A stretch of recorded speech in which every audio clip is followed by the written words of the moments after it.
Hello my viewers, আসসালামু আলাইকুম। কেমন আছেন আপনারা? আশা করি সবাই ভালো আছেন। Welcome to জলিস kitchen.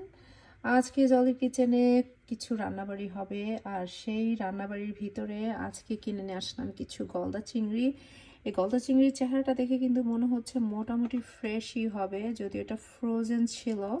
কিন্তু মাঝে মাঝে ফ্রোজেন থাকলেও দেখা যায় যে অনেক সময় কালারটা একটু ইয়েলো থাকে অথবা একটু কালো থাকে। সো এটা দেখে মনে হচ্ছে মোটামুটি ফ্রেশ আছে। তো এটা আমি একটা এশিয়ান মার্কেট থেকে কিনে নিয়ে আসছি। আর গলদা চিংড়ি কেনার মেইন রিজন হচ্ছে কালকে আমার নাদিয়া বাসায় আসবে। তো নাদিয়া যখনই বাসায় আসে তখন আমি আসলে এত বেশি এক্সাইটেড থাকি যে নাদিয়া কি খাবে না খাবে সেটা নিয়ে আমি একটু অস্থির হয়ে যাই। তো আমার বাচ্চারা অবশ্য যদিও অত এক্সাইটেড হয়ে খায় না যতটা আমি এক্সাইটেড হয়ে রান্নাবাড়ি করি। সো যাই হোক, আমাকে কালকেও আসবে, তাই ভাবলাম যে আমি একটু গলদা চিংড়ি রান্না করি। হোপফুলি আমার বেবিটা লাইক করবে। আর গলদা চিংড়ির সাথে সাথে আরও কিছু রান্নাবাড়ির আয়োজন হচ্ছে, সেটা হলো এখানে কড ফিশ নিয়েছি। কড ফিশটা আমি আজকে ইফতারিতে খাবো, কারণ হচ্ছে আমি আজকে রোজা আছি, আজকে আমার লাস্ট রোজা। তো ইফতারিতে আজকে ভাবছি তেমন বেশি কিছু খাবো না, কড ফিশ দিয়ে। গতকালকে খুবই মজাদার একটা পটেটো সালাদ তৈরি করেছিলাম, আমার খুবই ভালো লেগেছিলো। তো আজকে সারাদিন রোজা রেখে মনে হচ্ছিল যে আজকে একই খাবার খাবো, পটেটো সালাদ দিয়ে কড ফিশ খাবো। তো এটা জাস্ট লেমন পেপারটা দিয়ে ম্যারিনেট করব, এটাকে জাস্ট একটু বাটার দিয়ে প্যান ফ্রাই করব। এই মাছটা কিন্তু বেশি সময় লাগে না রান্না হতে, খুবই ইজিলি রান্নাটা হয়ে যায়। শুধু তাই না, সাথে রেখেছি আর একটা ছোট মাছ। ছোট মাছটা ভালো করে ধুয়ে একদম পরিষ্কার করে পানিটা ঝরিয়ে রেখেছি। ছোট মাছটা একদম সব মশলাপাতি হাতে মাখিয়ে রান্না করব করলা দিয়ে। তো আপনারা যারা আমার ভিডিও সবসময় দেখেন এবং আমার সাথে যারা থাকেন তারা আপনারা ভালো করেই জানেন যে করলা আমার খুবই পছন্দের একটা সবজি। আই লাভ করলা। করলাটা এমন একটা পছন্দের খাবার আমার যে আমি সবসময় করলা দিয়ে মাছের ঝোলও করি, করলা ভাজিও খাই, করলা ভর্তাও খাই। করলা যে কোনো ফর্মে আমার খুবই পছন্দের একটা খাবার।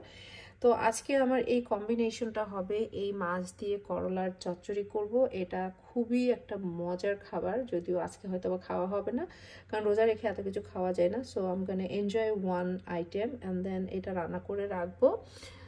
আর সাথে আমার কাজ শেষ করার পরে আমার কাজটা যেখানে ছিল সেখান থেকে একদমই কাছে একটা এশিয়ান মার্কেট ছিল, তো সেখানে গিয়ে কিছু মূলা শাক কিনে নিয়ে আসলাম। তো মূলা শাকটা ধুয়ে ভালো করে একদম বেছে টেছে রেখে দিয়েছি। এখন মোটামুটি এটা এখন ভাজিতে চলে যাবো। আর মূলা শাকটা একদমই সিম্পল ওয়েতে ভাজি করব, কাঁচামরিচ, রসুন, পেঁয়াজ, জিরা এটা দিয়ে বাঘার দিব। সো খুবই খুবই খুবই সিম্পল ওয়েতে মূলা শাকটা রান্না করব। তো মূলা শাকটা একদম ভালো করে কুচি কুচি করে ধুয়ে পানি ঝরে রেখে দিয়েছি, এখন শুধু রান্নাতে চলে যাব।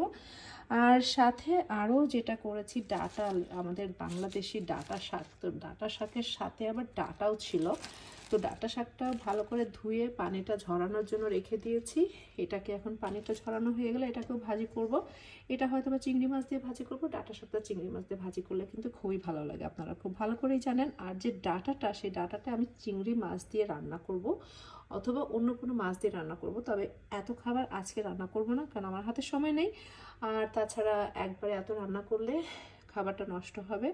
সো এটাকে আমি আপাতত আজকে স্টিম করে রেখে দিব, পরে একদিন রান্না করব। তো এই হলো আজকে জলির কিচেনে কিছু ছোটোখাটো কিছু আইটেম শেয়ার করলাম। আর আপনাদের সাথে আমার ডাটাটাও শেয়ার করি, কারণ ডাটাটা, আর এখানে হচ্ছে সেই ডাটাটাও অলরেডি ধুয়ে পরিষ্কার করে রেখে দিয়েছি। তো দেখতে পাচ্ছেন জলির কিচেনে যতগুলো আইটেম দেখালাম সব কিছু একদম আমাদের অথেন্টিক ট্রেডিশনাল একদম ডেলিশিয়াস বাঙালি খাবার, এবং প্রতিটা খাবারই কিন্তু হেলদি। এটা ভেজিটেবল অ্যান্ড ফিশ, সো এখানে আনহেলদি কোনো কিছু নাই। খুবই মজার খাবারগুলো আজকে জলের কিচেনে হবে। সো ওয়ান্স সেকেন্ড আজকে ছোট্ট একটা ভিডিও শেয়ার করলাম আমার কিচেনে কী কী রান্না হবে। এখানে দেখতে পাচ্ছেন ডাটা, এখানে দেখতে পাচ্ছেন মূলা শাক, এখানে আছে আমাদের ডাটার শাক যেটা, আর এইখানে আছে ছোট মাছ মানে মলা মাছ, এখানে আছে মজাদার গলদা চিংড়ি, আর আছে কড ফিশ। তো এই হলো ছোট একটা ভিডিও আপনাদের সাথে শেয়ার করলাম। আশা করি ভালো লেগেছে। ভালো লাগলে অবশ্যই like, share, comments and don't forget to follow me on jolly's page. Thank you so much once again. আবারও দেখা হবে। আজকের মতো এখানেই, খোদা হাফেজ।